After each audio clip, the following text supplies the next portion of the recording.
आप इस बात पर विचार कीजिए, भगवान श्री कृष्ण की द्वारिका में क्या किसी सुदामा, किसी ब्राह्मण को धक्का दिया जा सकता है?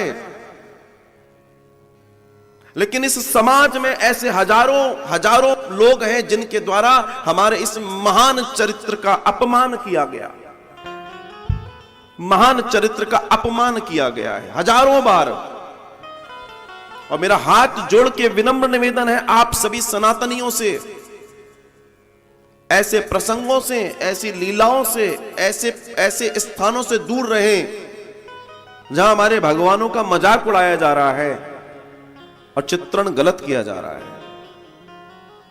आज देखिए, मैं किसी के व्यक्तिगत तौर पर टिप्पणी नहीं करना चाहता, पर मैं तो खुले तौर पर टिप्पणी कर रहा हूं। आज कथाओं में भी कई जगह जो बाहर से श्रृंगार करके लीला करने राधा कृष्ण आदि इत्यादि होकर आते हैं, उनका नृत्य बड़ा फुअड़ होता है, उनका श्रृंगार बड़ा फुअड़ होता है।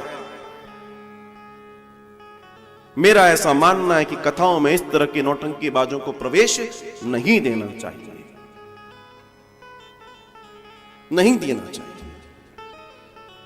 आप लोगों ने देखा होगा जो सिद्ध लीलाकार हैं, चाहे रामलीला हो, रासलीला, वहां बच्चों का विग्रह बनाया जाता है, वयस्कों का नहीं बनाया जाता। क्यों? क्योंकि उनमें कोमलता होती है, भगवान का स्वरूप उनमें होता है और भगवान का स्वरूप दिखाई देता है। किसी वयस्क को राधा कृष्ण बना लीजिए और किसी बच्चों को बना दीजिए, आपका भाव कहां बैठेगा मुझे कहने की जरूरत तो नहीं है। सुदामा को न जाने क्या समझ लिया लोगों ने, इतना महान पात्र जिसके पैर भगवान श्री कृष्ण धो रहे हैं अपने हाथों से, अपने नैनों के जल से जिसके पैर धोए जा रहे हैं, लोग उसका हंसी मजाक उड़ा रहे हैं और अपने आप को सनातनी कहते हो, अपने आप को हिंदू कहते हो। शर्म आनी चाहिए अगर ऐसी स्थिति में आप वहां खड़े भी हो तो, और उससे ज्यादा शर्म आनी चाहिए कि वहां होकर आप उस बात का विरोध नहीं कर रहे हो।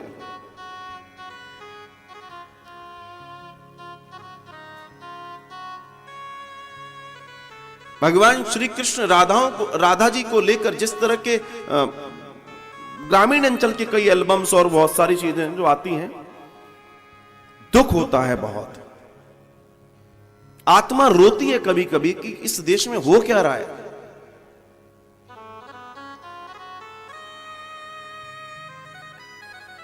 इस तरह के शब्दों के उपयोग हैं उन गानों में कि मैं आपसे क्या कहूं, और वो कोई और नहीं है, वो हमारे ही और आपके ही समाज से आने वाले लोग हैं।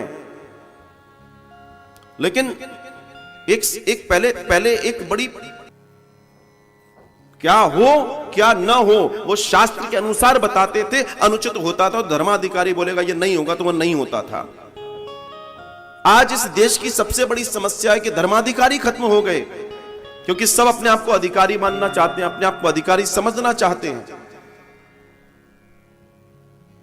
इस देश, इस सनातन संस्कृति में जब तक शोभा नहीं आएगी, जब तक हम एक स्थान, एक धर्म, एक स्थिति, एक गुरु, एक परंपरा के सब नीचे आकर उसका वाहन न बन जाए, उसको प्रणाम न कर लें।